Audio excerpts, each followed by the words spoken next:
Welcome to the 2008 Earl A. Wernsman Seminar. This is the 8th year that we've done this seminar, and we're grateful to have you here in our presence today. Our speaker today is Dr. Cary Fowler.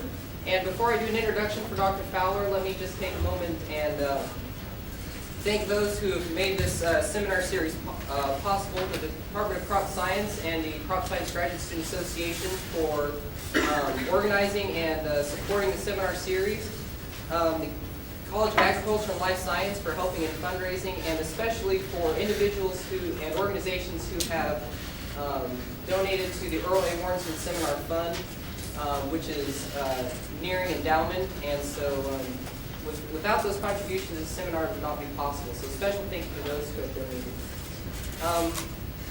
After the seminar today, immediately following the seminar, there will be a reception that everyone is invited to in 2405 Williams Hall.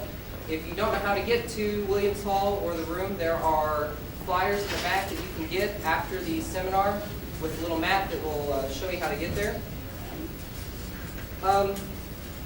Dr. Cary Fowler is the Executive Director of the Global Crop Diversity Trust. He is a passionate advocate for crop genetic preservation, and he is the man behind the global, behind the seed vault, the global seed vault in Svalbard, Norway, and that has received wide international media attention in the last few weeks, and so you've possibly seen that on the news. So we're very thankful to have Dr. Fowler here so shortly after that event. Dr. Fowler is a native of Tennessee, but he has ties to the Triangle, to North Carolina. He was in Pittsburgh, North Carolina for 10 years with the National Sharecroppers Fund and the Rural Advancement Fund, and he still owns a house in Chatham County. Dr. Fowler has a BS from the Simon Fraser University in Vancouver, Canada, and a PhD from the University of Uppsala in Uppsala, Sweden. And some of his accomplishments and professional affiliations include, in 1985, he was awarded the Right Livelihood Award, which has been dubbed the alternate Nobel Prize. He is a past member of the National Plant Genetics Resource Board of the U.S. and the Board of Trustees of the International Maize and Wheat Improvement Center in Mexico. He has served as a special assistant to the Secretary General for the World Food Summit. In the 1990s, he headed the International Conference and Program on Plant Genetics Resources at the Food and Agriculture Organization of the United Nations, FAO, and was part of the group that produced the first ever UN global assessment of the state of the world's plant genetic resources. He was program director of the National Sharecroppers Fund Rural Advancement Fund in Pittsburgh. He was senior advisor to the Director General of Biodiversity International. He was a professor and director of research at the Department for International Environment and Development Studies at the Norwegian University of Life Sciences.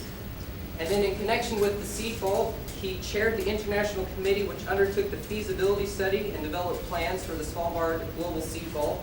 And he is currently the chair of the International Advisory Council of the Svalbard Global Seed Vault. He'll tell us more about that in his talk today.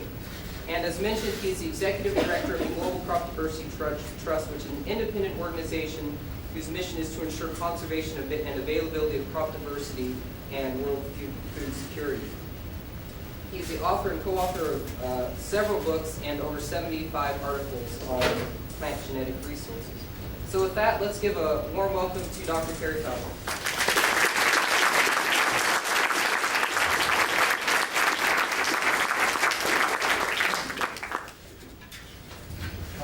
Thank you very much, Paul. Can you hear me back there? The sound is good? Great. Well, it was a big surprise, frankly, to get the invitation to come give this lecture, and it's a great honor. I think all of us can realize that anytime graduate students get together to establish a seminar series such as this in honor of a professor, that they're dealing with a very special professor, so it's also an honor to be one of the speakers for this series. I'd like to do three things this afternoon. One is to talk briefly about what crop diversity is and why it's important. The second is to look at efforts to create a global system to conserve that crop diversity, and let you in, I think, a little bit on some of the inside thinking and the planning around the creation of such a global system. And then finally, I want to talk to you about this little building that's sticking out of the mountain there. That's the Svalbard Global Seed Vault in situ.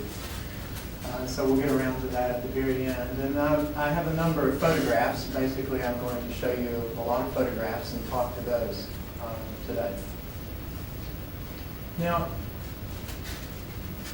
most people walking down the street, if you ask them what biodiversity is, they actually mention polar bears or maybe panda bears, at least some kind of bear. And they talk about whales and tigers and whatever is found in the middle of the tropical rainforest. So they're really talking about the diversity between species. They don't typically talk about biodiversity as the diversity within species, the diversity that you have in a crop or an animal for that matter. So if you want to talk to the general public about this type of diversity, you sort of start here. Because everybody understands there are differences between dogs. But of course, there's also a lot of diversity in our agricultural crops. If you press a scientist who's a bean expert, as I have, to tell us how many types or varieties of beans there are, this is a question many of you in the audience know is a question that cannot be answered, and it's fraught with all kinds of difficulties. But with that as a caveat, sometimes people will nevertheless give you an answer. And Daniel DeBuc, who we affectionately call Mr. Bean, because he is, I think, arguably one of the world's leading bean experts, will say, well, okay, and after he gets through going about 15 or 20 pages worth of footnotes qualifying the answer, he says, okay, 30,000. But those of you who think you know beans may not know beans about carrots, because there's a lot of diversity there too. Forgetting that comes. Much of the diversity obviously is visual and very pretty, and a lot of people are happy that it exists. But it's also quite useful. And this next slide is a slide that that is in a way somewhat emotional for me. Last year I spent an afternoon with this woman and her family in this field, which is just outside of Addis Ababa, Ethiopia. And I had the purpose in going on this little trip to see lathyrus, or grass pea, being grown in the field. It's a legume. When we were driving outside of Addis, I believe it was in January last year, I was told by the person there, former director of the Ethiopian National Gene Bank, that everything you see in the field today that's green will be lathyrus. He was not exaggerating. Everything that had a slight bit of green to it was lathyrus. And indeed, in this field, though this woman is harvesting the crop, the beans are dried and she's harvesting, you will see some green in the background. So there were some plants that were green, and the field right next to this was quite lushly green, and the little plant was flowering. It's a wonderful demonstration of the importance of crop diversity to everyone on the planet, but particularly to the poorest of the poor people. Ethiopia, obviously one of the 10 poorest countries in the world, and this would have to be one of the poorest people in that country. Lathyrus is a fascinating crop because it's extremely drought hardy. I don't know if you can tell what the soil looks like down here, but I can tell you it was so dry it was sort of cracking. It looked like the Grand Canyon in places. Very dry. It's a very hardy crop in drought situations. It also withstands floods, by the way. But when everything else dies because of the drought in Ethiopia, this plant keeps on. So this is the last plant standing, basically. So if you're really, really poor, and you've had crop failures because of drought or whatever, this is what's going to stand between you and starvation. No social safety net. But there's a downside to Lathyrus, and that is that if you eat enough of it to keep yourself from starving to death, you will also eat enough to paralyze yourself, because there's a neurotoxin. And the neurotoxin will give you permanent paralysis from the knees down. In fact, it's probably the leading cause of the crippled state of beggars in several countries, Bangladesh, India, Pakistan, Ethiopia. So this crop has two sides to it. It's a lifesaver, but it's also, it puts people in a situation that is, of course, a terrible situation to be in, a terrible choice to make. Why it's, I think, a poster child for crop diversity is that if one is concerned about the poorest of the poor, such as this woman, and you begin to realize that there are low toxin varieties of Lathyrus out there, and you begin to see the importance of saving crop diversity. Because there are a couple of Lathyrus breeders in the world, believe it or not, and they're working, searching the collections for low toxin varieties that have the other qualities that are useful, so that perhaps someday the crop will not only save lives, but will not cause paralysis in the process. Most of you, not all of you, I know are from the crop science area, and most of you, a few of you even know this man. You know. This is a gene bank, and this is what gene banks look like. They're not terribly exciting places on the inside to look at unless you really know what's happening here. This is a name style learning. Today, many of the gene banks are using a slightly different method for storing their seeds, these aluminum foil packages. But not all gene banks look like this, and not all gene banks are or have been as safe as this one. There have been problems in the past, and in September of 2006, this is what the lobby of the National Gene Bank of the Philippines looked like. This was after the water had subsided, because there was a very major typhoon that went through the Philippines, and it deposited about 4 feet of water and mud in the seed bank. They had four walk-in freezers in a room that was with very high ceilings, and the doors were quite tight. So when the water came in, the 4 walk-in freezers began to float in this almost warehouse-like building. The compressors for the freezers were on top, and they hit the ceiling and, of course, were destroyed. All kinds of things happened. Here's another picture. And that's essentially what the Philippine National Collection ended up looking like. I can tell you, we lost a lot of diversity that day.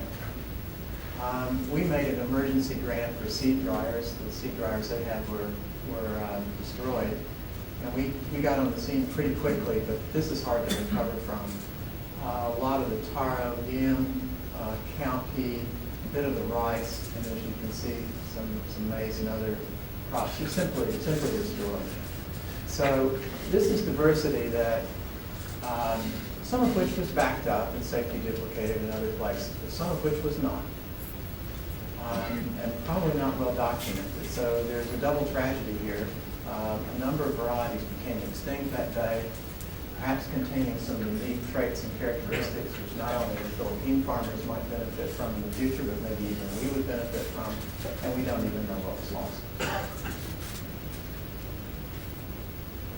You can say, well, who cares? So what? And here's my answer to that question. Here's a simple little table.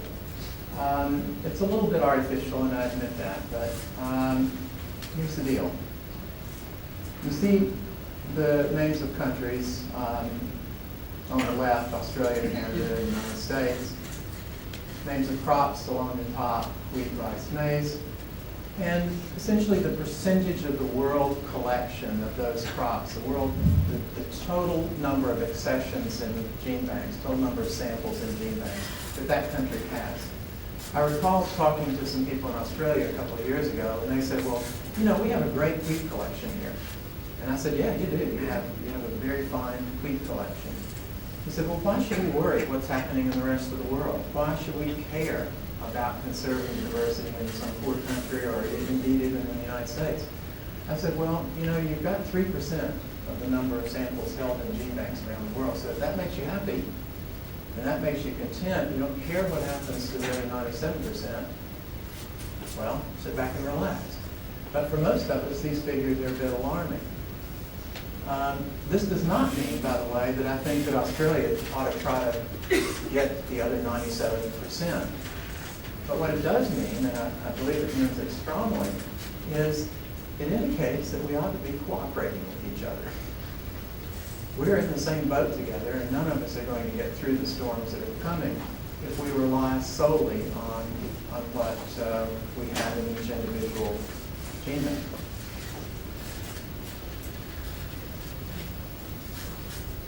Now,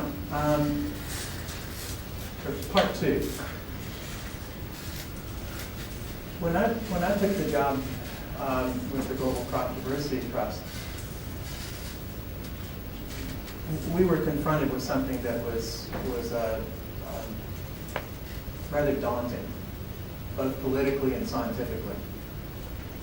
Our job, and it's quite unique, is to ensure the conservation of diversity in perpetuity. That's a tall order.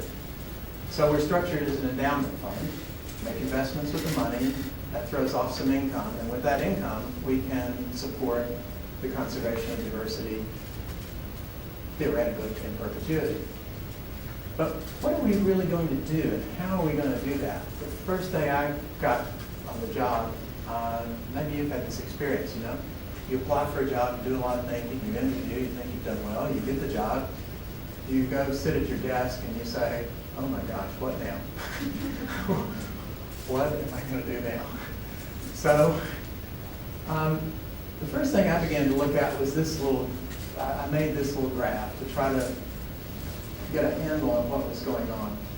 This shows, the green line shows the increase in the number of samples held in gene banks around the world over time from 1984 to 1996. And you can see that it's grown tremendously from about 1.5 million samples in gene banks to 6.5 almost.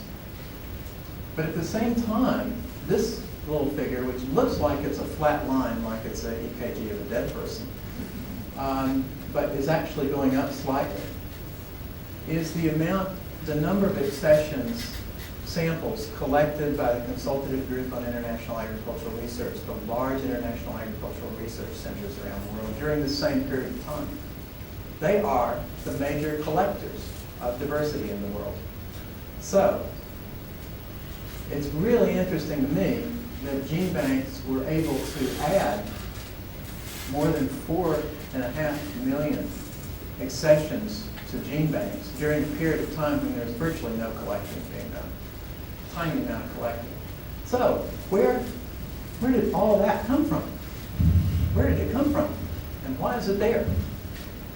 And the answer is that it came from gene banks trading materials around. Just sending stuff. That's the great thing about seeds. You can multiply them. So what is one sample in one gene bank today can be 50 samples in 50 gene banks tomorrow. You just produce enough seed. And that's what people were doing. So we had a hyperinflation situation, essentially, with a proliferation of gene banks and a proliferation of samples.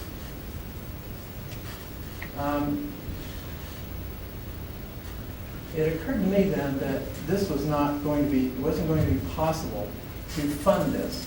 We couldn't set up an entitlement program and fund all the diversity, all the institutions that were out there. There are over 1,000 facilities around the world calling themselves gene banks. Relatively small percentage of those are serious. But the question really boiled down to something that when I ask it seems ridiculous to a lot of people. But the question is, do we want to endow and conserve diversity, or do we want to endow and conserve institutions? My answer to that was it's the former.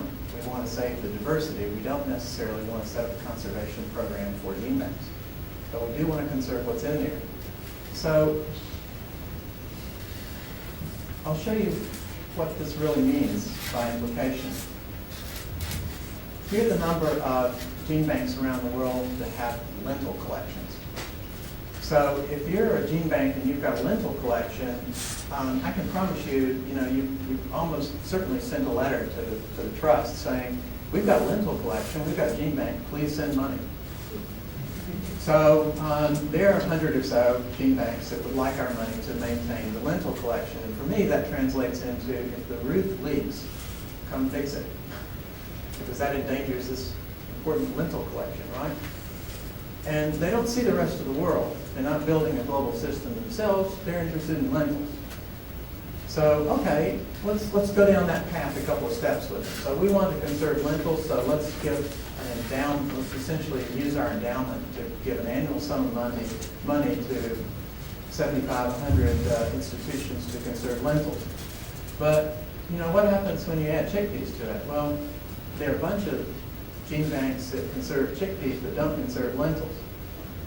So now all of a sudden, if I want to just conserve those two crops, I'm in the business of essentially conserving more than 100 institutions or underwriting their operations. And then, you add cowpeas, and then you add wheat, and all of a sudden, if you wanted to just conserve those four crops where they are now, in the conditions in which they're located now, all of a sudden I'm giving grants to about 500 institutions.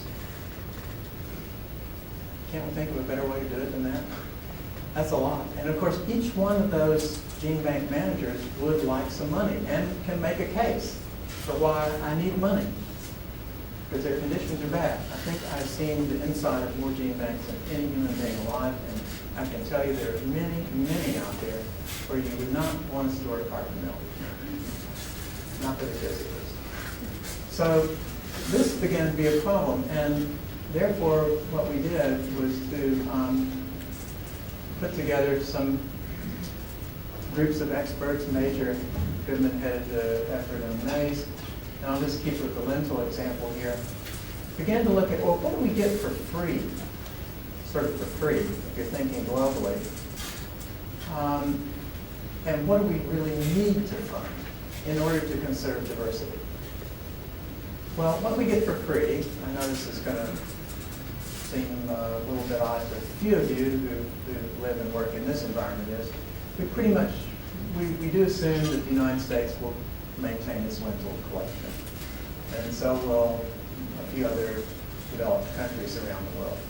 But, and so a lot of the lentils, this portion here, 34%, that are in gene banks today, really don't need funding. They're in pretty good shape. But here is this other group, 66%. And those collections are either in international agricultural research centers, which have no call on the national budget at all, or they're in developing countries, which really have poor means to be supporting this. But it's actually picture gets even a little more complicated, because you can, of course, subtract the self-funded ones and you end up with 66% of the total. But if you begin to look at the diversity, it's clear that of the gene banks that require and need funding, you actually don't need to fund all of those, because not all of them have collections that are worth saving, frankly. I'll give you a good example. Last year, I was at a meeting, and the director of the gene bank came up to me and said he wanted to show me pictures of his nice new gene bank. He showed me pictures. They were amazing. This is developing country. Beautiful new gene bank. And he said to me, we collected 30,000 samples last year. I thought I'd misheard him. I said, 30,000? Yes, I was very proud of that. I said, did you collect all of those in your country? He said, oh no, we collected them from the CGIAR and the US. And so basically, he'd gone on an email collecting expedition where he just sent emails around, and he filled up this nice new gene bank with 30,000 samples that were already being stored and conserved somewhere else. Now, this gentleman then comes to me and says, I've got a gene bank and we would like a grant from you to keep our gene bank going. Well, I said to him, well, that's basically your country's problem. Because you may need and you may want a gene bank to save diversity in your country. But from a global perspective, it's not needed because we've already got it covered. So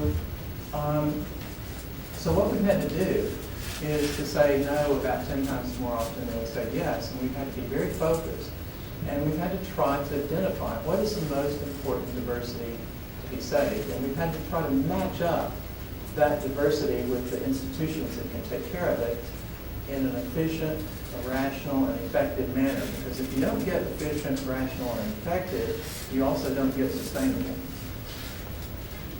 We've done some estimates of what it would cost to follow our strategy versus what it would cost to pay people to conserve diversity in different ways. And I think the next slide will show you that. Yeah. If we try to identify the unique germplasm in the world, put it into facilities that can really take care of it and take advantage of the existing facilities that are out there that are good, then we will need a substantial endowment fund to generate enough money to take care of that system. And that substantial endowment fund is, we estimate, about $265 million. We've raised about $100 million so far. But if we wanted to pretend that what we could do would just be to make contracts with people and say, well, you've got genetic resources, so we'll give you a contract. We'll give you X amount of money every year to take care of your lentils. That's going to cost a lot more, and that will cost $1.3 billion. But that's a ridiculous kind of strategy because we can't pretend that somebody's going to take care of lentils in a poor building with poor equipment. So actually what we're going to have to do is conserve the gene bank itself. We're going to have to upgrade the gene bank, and we're going to have to give all those gene banks that have the lentil and the chickpea and wheat collections, we're going to have to give them good facilities. And then we need an endowment of $13 billion. We can accomplish the same goal with any of the three strategies. Many of the countries and the gene bank directors would like us to accomplish it with that strategy. Because that would give money to everybody. But we are fairly set on accomplishing it with that strategy, which we think will be tough enough.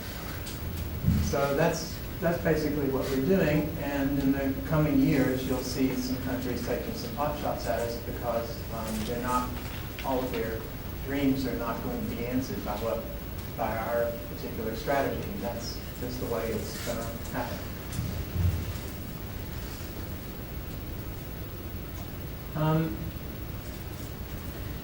I just want to mention a couple of things about some of the challenges that are coming down the road and why now I think that it's important to get this right and to save the diversity as quickly as possible. And here's some interesting histograms produced by David Battisti at the University of Washington.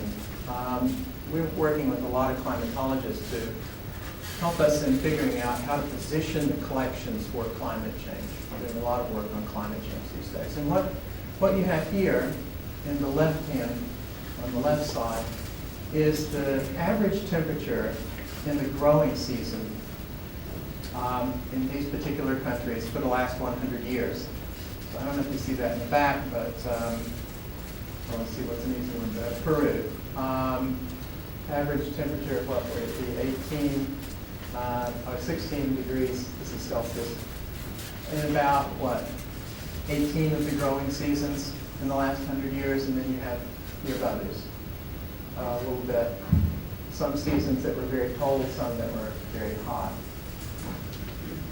The mean of 100 different climate models for the year 2070 to 2100 is this side over here.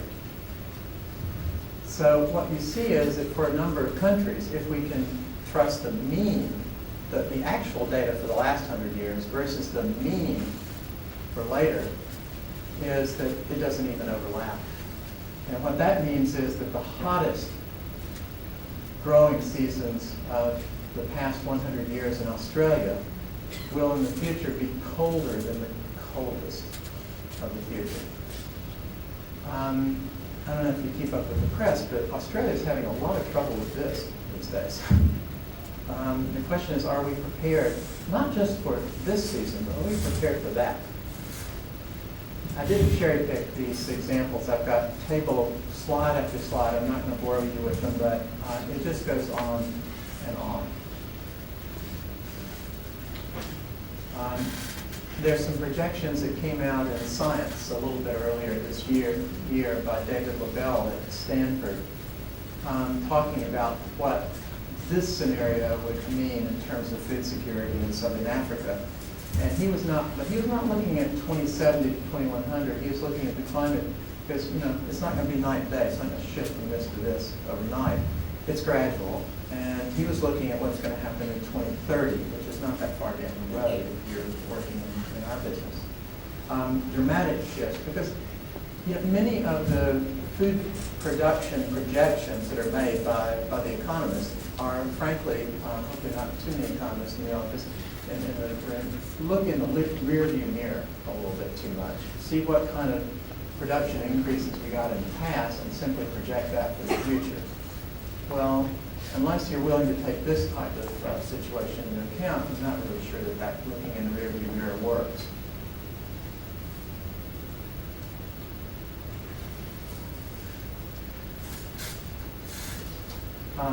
This slide I put up real quickly just to make one point. This is I spent a week in Greenland last summer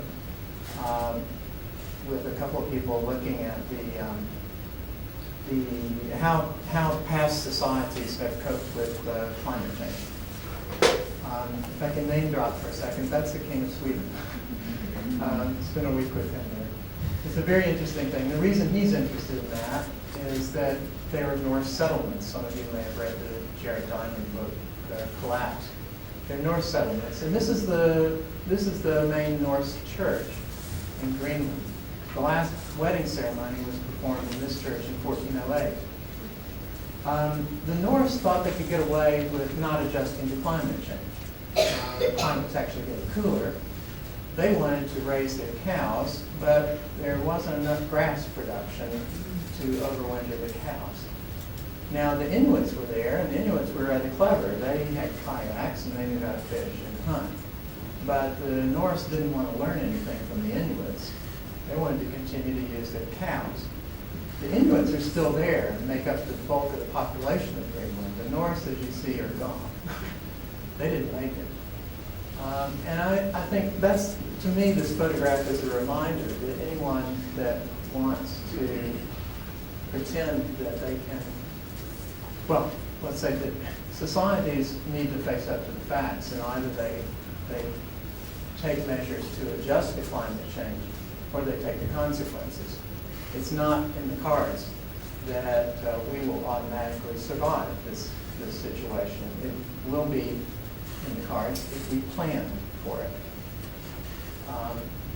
It's a little bit like, I know there's been a lot of debate in the United States about whether climate change is really a trend or it's a fluctuation, and it always reminds me of this economist, John Maynard Keynes, who's talking about the stock market. He said, the stock market can stay irrational longer than you can remain solvent. So I don't know if it's a fluctuation or a trend. Either way, I think we better start dealing with it. But it's not the only crisis, or at least difficulty, that agriculture is facing. We're a major user of water, of energy. There's population growth. There are development pressures that are changing the way that food is used. We have some of the lowest stockpiles in history. We have chronic underinvestment in agricultural research, and we have very high food prices.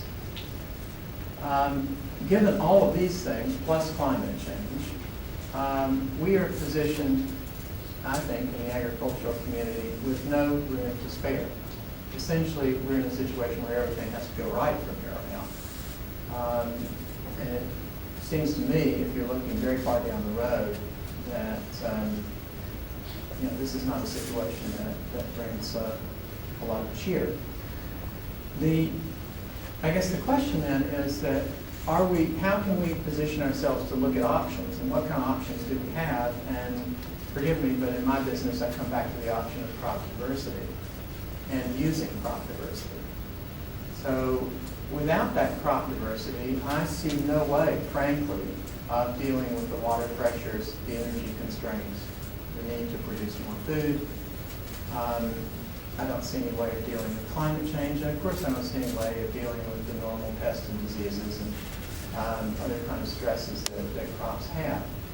So it would appear to me that conserving crop diversity is not an option, it's a necessity, and we better realize that quite quickly.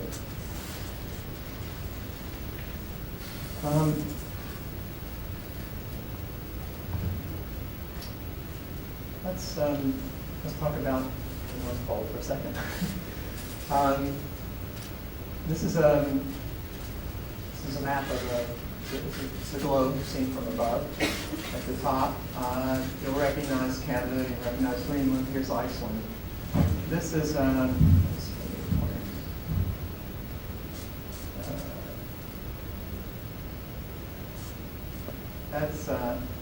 that's Norway.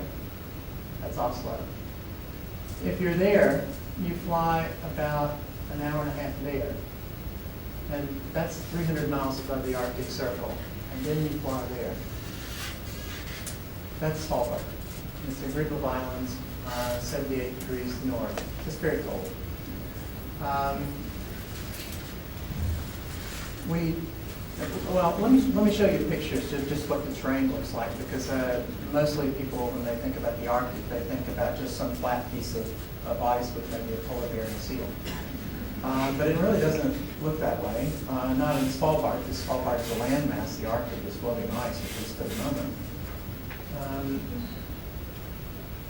Svalbard looks like this. This is a glacier. It's just across the bay from where the sea vault is built. Another view. Climate change is coming to the Arctic. In fact, it's coming faster than in most places. And here's a glacier that's breaking off. It's calving off, and you can see the fissure marks here. The next picture is taken from a helicopter looking straight down right there.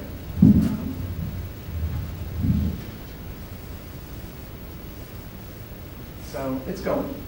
And to give you a sense of the scale here, here's a view of the side. If I were standing next to this glacier, I would probably be about like that. So that's a big piece of ice.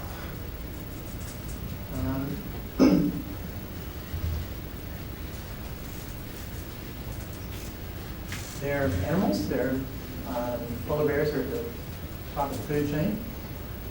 They're reindeer, seal, walrus, Arctic fox, puffins, a number of other birds. Beautiful. I mean, it's really I think you can see it's a remarkably beautiful place, just enchanting.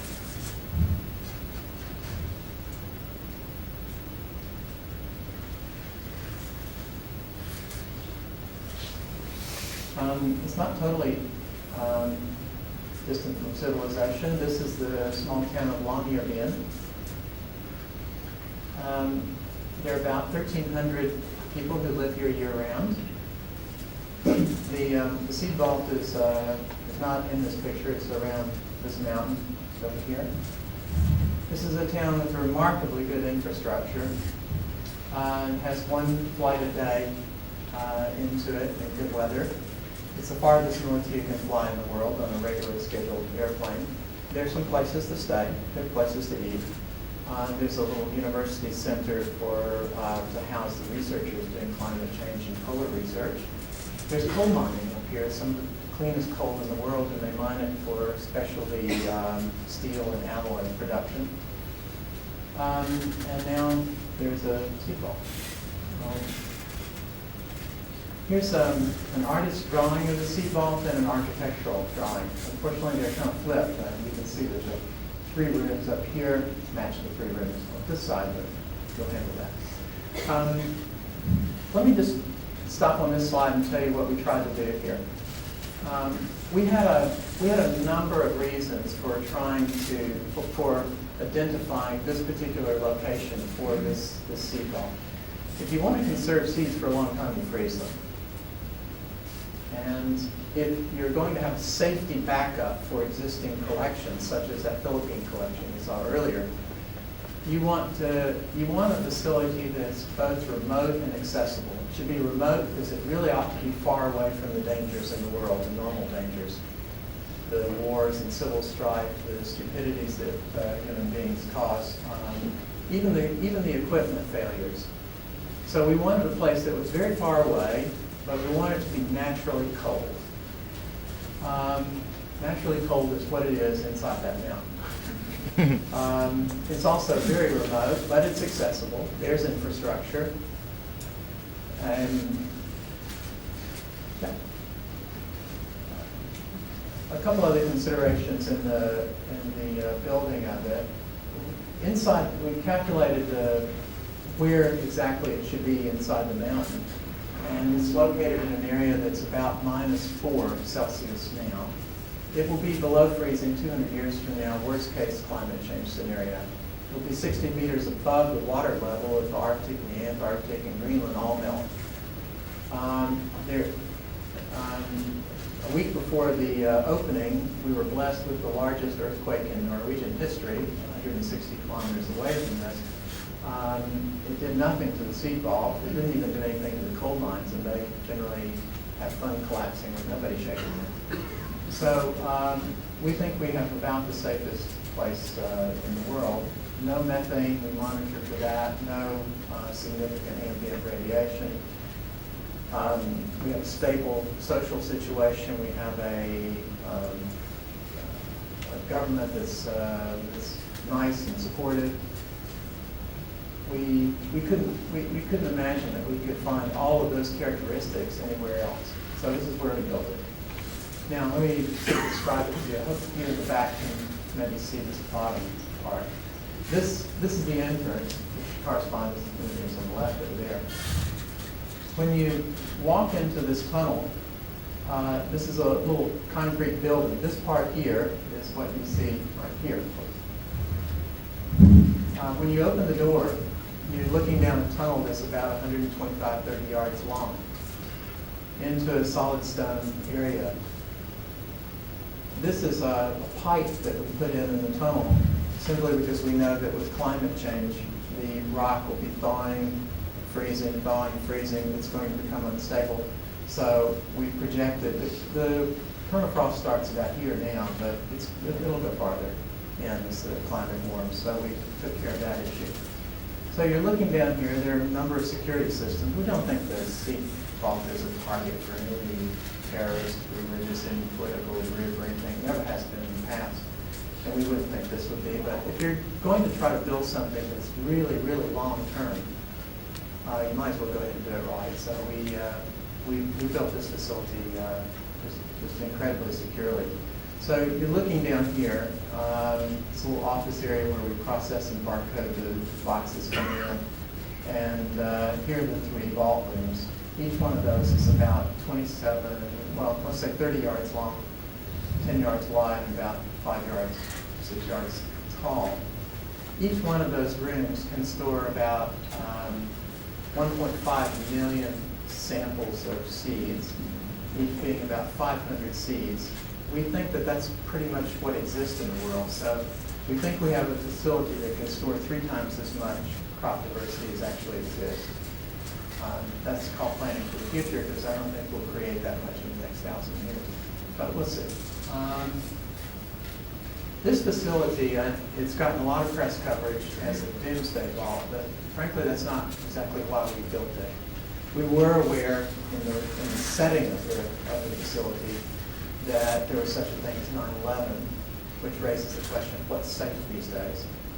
And we were also aware of Hurricane Katrina and not wanting to find ourselves in the same situation as the Army Corps of Engineers when they started asking, well, if you knew that a big hurricane was sooner or later going to come and you knew that the levees wouldn't hold, why didn't you do something about it? We know that crop diversity is being lost every day. It doesn't take an asteroid hitting Earth. It doesn't take a nuclear war. It doesn't take doomsday.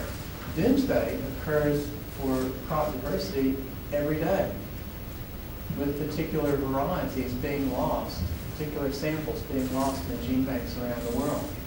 The question is, what are we going to do about that? Can we put a stop to it? We think we can. So here's a picture taken in the fall of the seed vault under construction, give you a little bit of sense of scale there. You can see where the building part sort of morphs into the tunnel that's going inside.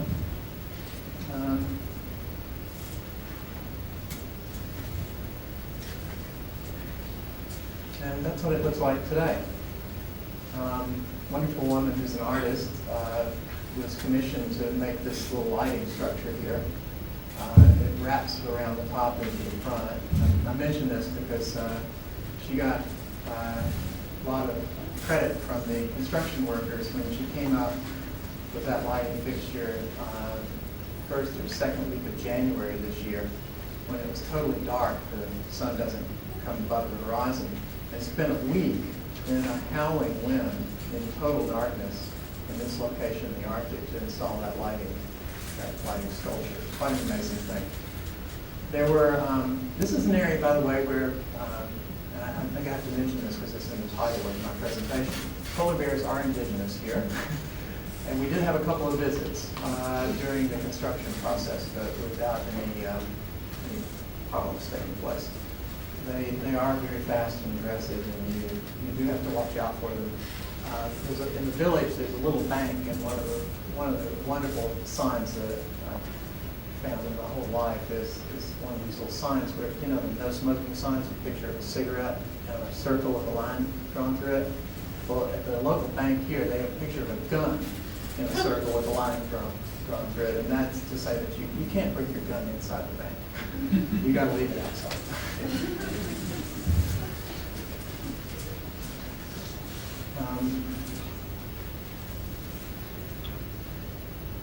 So this is the tunnel leading down. This is at the end, what you would see at the end of the tunnel. I think this is a neat little device, and you might be amused by it. If you open the door and you look straight down the tunnel, this is what you would see if you could see through the couple of security doors. And in other words, you don't see the door going into any of the seat vaults. The doors to the seat vaults is one over here and then two over on the other side. And this is a device that I don't take any credit for whatsoever, and we'll never use it, but I think it's neat nevertheless. The architects came up with it. This is a concave structure, sort of like this, rather big. There's nothing but solid mount back there. Well, if there happened to be an explosion at the front of the seat vault, or even, gosh, somebody fired some kind of rocket down the seat vault, the real problem, of course, would be the force field, the energy, and where that was going to go. And the architects wanted to dissipate it. They didn't want it going back to where the seeds were, so they built this little concave structure to push the force, the pressure back out the front door of the seat vault. It's just a nice, it's a neat one.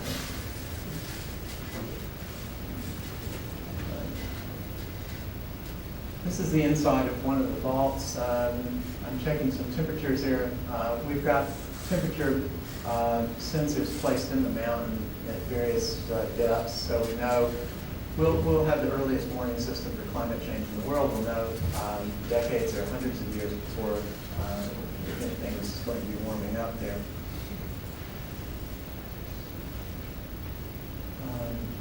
This is what the seat vault looked like as we were installing the shelving.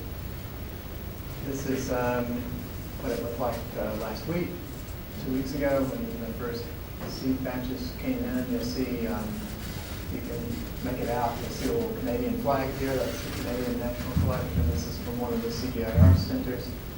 In Syria, this is the International Rice Research Institute. The U.S. collection is just over on the left. There were about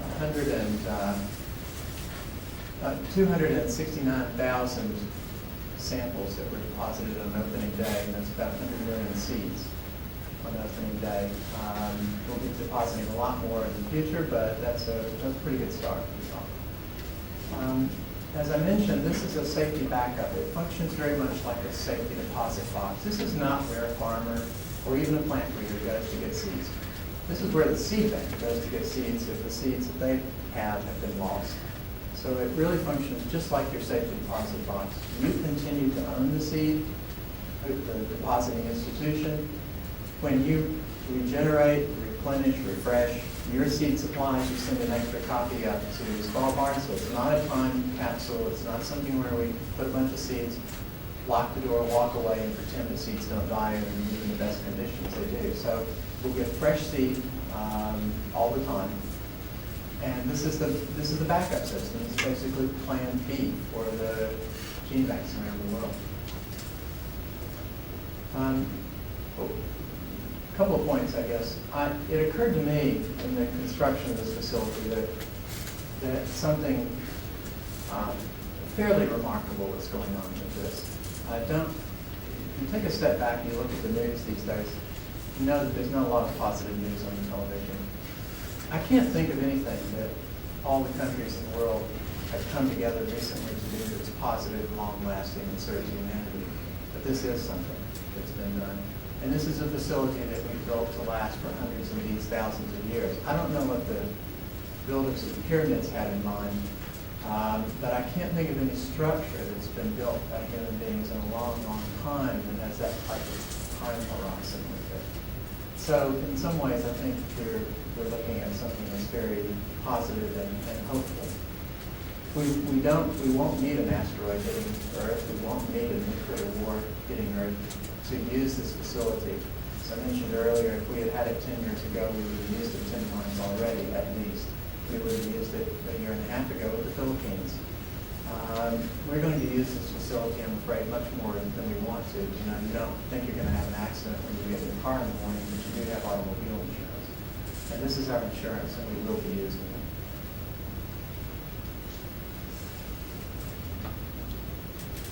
So that's basically the story. The thought that I leave people with is that crop diversity is probably the most important natural resource on Earth. Losing it constitutes one of the largest problems that we have on Earth, and yet it's a problem we can solve. I can't say that about a lot of other global problems, but this is a problem that I know we can actually solve. The resources still exist. People and institutions are in place. We're building an endowment fund to provide secure funding. We're beginning to give grants to screen the collections to make them more useful. We're constructing information systems so we actually know what we have here. And finally, we have a plan B in case everything goes wrong. I harken back to this slide from Greenland, which I think gives us the real message, which is that we can survive a lot of challenges if we prepare for them. If we pretend that those challenges aren't there, and we want to look the other way, sort of the head in the sand attitude, then we're in deep trouble. The Norwegians have a wonderful saying up here. In Norwegian it rhymes. It goes something like, ikke noe som dårlig bare dårlig klar. And that means, translated, there's no such thing as bad weather, there's only bad clothing. Be prepared. So with that, I say thank you.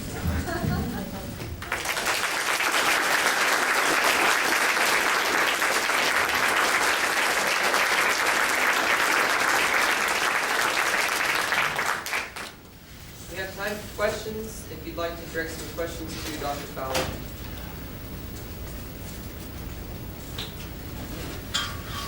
So you mentioned at the beginning about collecting unique accessions. What are the criteria for determining uniqueness? What's being done? Yeah. Okay, the question for those of you in the back is, I said that what we wanted in the seed vault was unique accessions, diversity, and what's the criteria? There's no hard and fast criteria.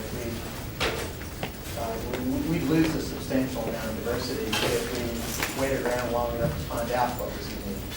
So basically what we're doing is, I think it's going to be an iterative game where over time we're going to find out more and more about the collections as their genotypes, et cetera, and we'll find out more about that. Right now, what we've simply done, we've sort of working on the honor system, we've said to gene banks, send us stuff that's not already there. So we can show them the database and show them what we already have in the seed vault. And their task is simply to look at that and try to figure out which part of their collection is already up there. Because we don't need 50 copies of the same accession and small mark, we just need one. Is that a perfect system? No. Will we get duplicates? Yes. Does it really matter? No. Because we have 3 times as much space as we actually need. So still, we'd like to have some control over that and get people to behave responsibly. We also want to encourage cooperation. We want people to understand that your sample from your gene bank doesn't have to be in small body if someone else's is, because you guys can cooperate down in the real world. And that's a message that we want to send, of cooperation and trust among countries that's been sadly lacking in the sort of political dark ages that we've gone through in this field for the last 20 years. But related to that, Yeah. if you're focusing on the gene banks, and you showed the other scenario where gene banks only have a small percentage of those or potential existing person. And right now, it's sort of a trust gene bank. So what are the thoughts of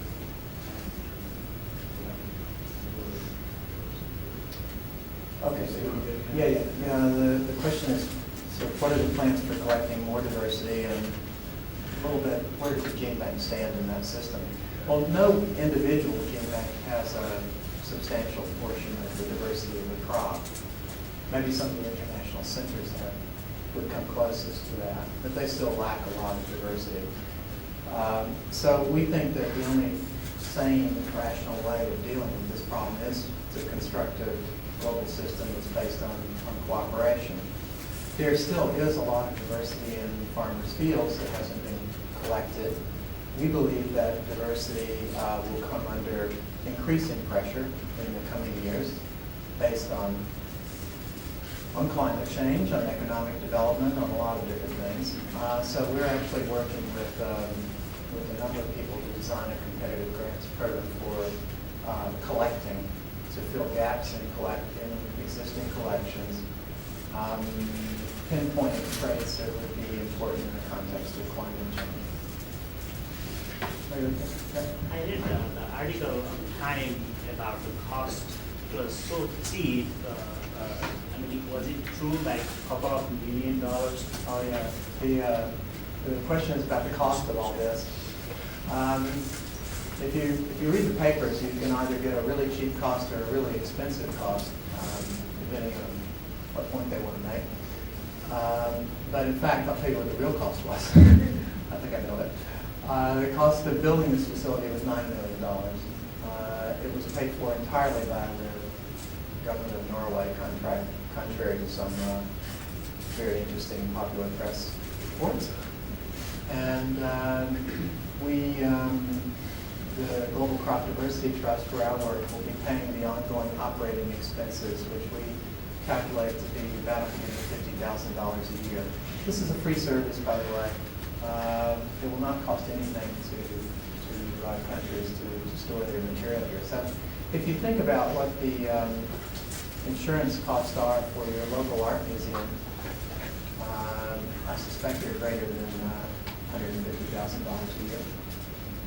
Then this turns out to be the world's best bargain in the insurance industry. I certainly agree that crop seed is a place to start, but what about the preservation of other seed, non-crop seed? The question is about non-crop seed. We're focused at the moment on diversity for food and agriculture and wild relatives of those. And it's not because we don't value the other diversity, it's just because, well, we came from that community. We knew the problems with gene banks, and we were trying to solve those problems, and you have to start somewhere. This effort has been undertaken by a remarkably small number of people. We could put everybody that was involved in the planning, the funding, the physical construction, and getting the seeds up here, all in this room, and probably still, most of you could still be here. So, Tommy? Cary, in an era where genomes are being sequenced and resequenced, some would argue that the advances in molecular genetics may eclipse the need for gene banks and worrying about genetic diversity. I wonder if you have a comment on that. And most people know that. Well, I just don't know where that's going to go. That's not where we are today. And maybe we'll get there. In doing something like this, you're never guaranteed with success in life. You do the best you can, you look as far down the road as you can. Maybe that'll happen someday. I don't know. It seems to me like it's going to be pretty far piece down the road, and before we get there, I think this will come in handy. So, one can believe in miracles, but I don't think you should, in your planning processes, you probably shouldn't count on one. So we'll do this. If somebody comes along and puts us out of business, okay. You were talking earlier about, you mentioned earlier about the diversity in farmers' fields and quite a bit of. Can you speak to in the larger goal, the role of this kind of banking and storage versus diversity of the farmers' field, diversity in production, how those fit together? Well, I think most people would agree that conserving diversity this way and conserving it in the farmer's field are complementary strategies. Both have their advantages and both have their disadvantages. So maybe the combination is good. I try to avoid any kind of internal sectarian fighting among people who say that one method is better than another method, or one method should be used exclusively rather than the other one. I think that's scientifically silly. But some people make those arguments. Where I'm very concerned is that there have been 2 surveys historically of scientists asking again the unanswerable question of how much diversity do you think has been collected and put in seed banks. I oversaw one of those surveys when I worked for FAO in Rome in the mid-90s. It was not the best of the 3 methodologically. In fact, the best was done by a woman named Judith Lyman at the Rockefeller Foundation at that time. But all of those 3 studies are remarkably similar. They all give very high figures of the amount of diversity that crop scientists think has been collected for their particular crop of the major food crops. So rice, corn, wheat, you get very high figures. People say, well, we've really collected much of that diversity. It drops off fairly dramatically as you go down the list. So for some of the vegetable crops, for some of the minor crops, then we haven't collected much of that diversity. And indeed, by the way, there are a number of crops for which there's probably never been a single Mendelian trained plant breeder. So why would there be collections? So we have a lot to do, and we think the time has come to make a pretty big effort to try to collect the diversity of those particular crops that we think is not in gene banks and under threat in situ or on farm conditions.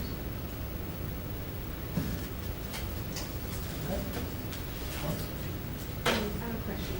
Out of curiosity, it looked like there was electricity involved in lights and stuff like that. So is electricity required to operate the bulb? And what is the source? And is there a backup plan or a generator? Thank you. Since I don't talk from notes, I always forget something that's critical. You just asked that question. The question was, there's electricity going in there. So to what extent is this facility dependent on electricity, and what's the power source? Yes, it is dependent on electricity. We get naturally cold conditions, about -4, as I mentioned, just because it's permafrost. The Nordics have had a collection of theirs since 1984 in -2. That's a little bit warmer. And that collection has been just fine since 1984, with virtually no drop in germination rates since 1994. But Ironically, and some of the media gets a kick out of this, we've gone close to the North Pole and then we're going to freeze it down further because we're going to take the natural -4 that we get and we're going to lower it to about -18 to -20. That's with locally generated, there's a local power generation plant there in Svalbard using locally mined coal, which is very clean. And so it's an interesting situation where you've gone so far away from everything in the world and yet have your own independent power supply that's very reliable. And yet, even if the power supply goes off, you don't really need it for some decades. And it takes, in other words, we have a long time to get the repairman out before anything starts to really go wrong. So very often people will say, well, is there anything that could go wrong with this facility? And I'm not crazy enough to stand in front of you and say, no, nothing can go wrong. Obviously, something could go wrong. But we've really tried to plan as far into the future as possible and eliminate as many things that could go wrong as possible. In fact, this facility doesn't need to be and won't be staffed on a full-time basis by someone there. There are people in the village that will monitor electronically. So we'll know the temperature, the air temperature, the rock temperature, the methane, all kinds of things we'll know remotely. They'll know it in the town where there's a security system and people that can repair things. We'll know it in Rome and in the Nordic Gene Bank, which will manage it from southern Sweden.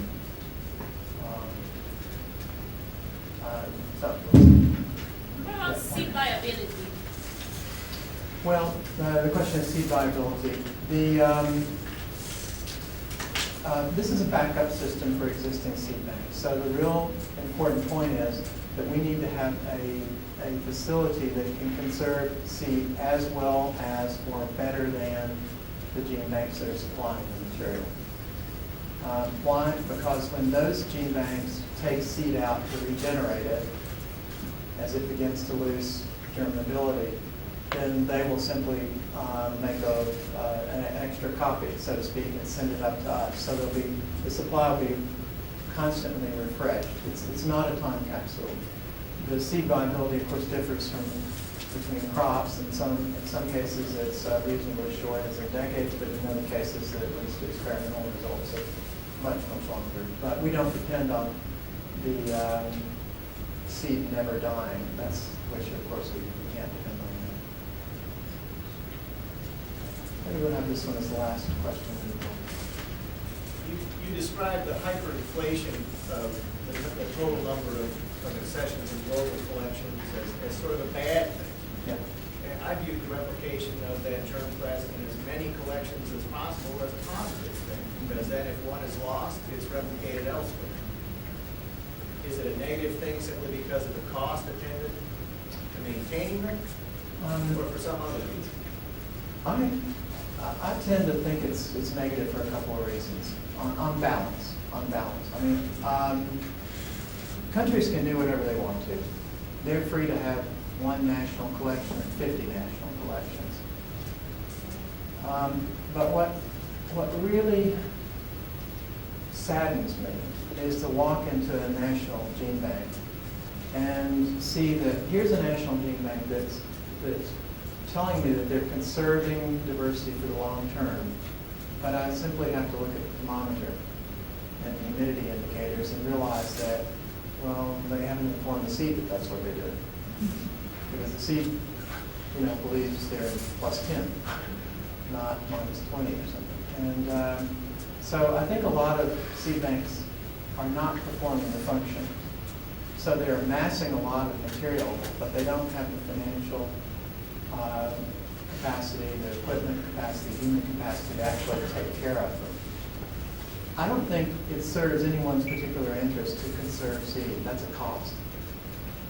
What I would like to do in the best of all worlds would be to take these seed banks that aren't serving the conservation need, really aren't conserving, and over time construct a global system built more on trust where countries could know that when they needed access, they could get access. And then allow those facilities to sort of morph into facilities that serve breeders' needs more directly. I think there are gene banks out there that, as I just mentioned, that aren't conserving and yet aren't supplying to plant breeders. I really believe there are substantial gene banks out there conservative, and they'll say that they didn't give a single sample away last year. So they're institutions that are becoming white elephants, and governments can't support them, and yet there's a lot of nationalism around those institutions. And that, I think, is getting in the way of cooperation. If we could consolidate those, we could save a lot of money and channel the money that we do have for this field more into the utilization side and reduce the cost in the conservation side and do a better job of it in the process. I have one more question. What type of action plan you have right now just to coordinate with the existing gene banks or the national government? Do you do like collaborative work to get The question is, what kind of action plan do we have to coordinate? The wonderful thing about working with an organization that's an endowment fund is that you have the power of money. And one of the things that we do is we give long-term grants, truly long-term grants. We've made about 15 so far to essentially endow particular collections in different places, in some of the international agricultural research centers and also in one regional facility so far. So what we're trying to do, we're not forcing anyone to behave differently. We're not telling countries what they have to do, but we're offering an alternative for them, which is that we can create a rational and efficient system, and we will fund it. And we will guarantee through contracts and through the power of terminating those contracts that everyone in the world will get access to that material. We're not interested in funding private gene banks for private or national use. We're interested in saving diversity for global use for the international community. If people want to play that game with us, we'll play it and we'll fund it.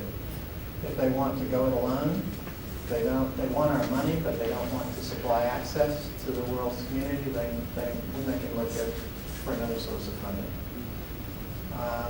But we're trying to generate a discussion in the genetic resources community about the advantage of cooperating and what we really need to do, which is to keep our eye on the prize, which is to conserve crop diversity and make it available. Let's thank Dr. Fowler again.